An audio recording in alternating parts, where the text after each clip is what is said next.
বন্ধুরা, আজ আমি বানাচ্ছি ব্রাউনি।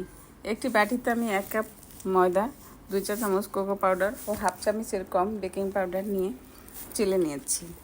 সবগুলো উপকরণ আমি একসাথে একটা চামচের সাহায্যে মিশিয়ে নিচ্ছি। এখন আমি দিয়ে দিচ্ছি 4 চামচ চিনি। আপনারা মিষ্টির পরিমাণটা আপনাদের ইচ্ছে অনুযায়ী দিতে পারেন কম বেশ করে। এখন সবগুলো উপকরণ আবারও একটু মিলিয়ে নিলাম। 2টো ডিম আমি ভেঙে দিচ্ছি। আমি এখানে ডিম দুটো এর সাথে মিলিয়ে নিব এবং হাফ কাপ নিয়েছি গরুর দুধ, যা আগের থেকে সিদ্ধ করে ঠান্ডা করে নেওয়া।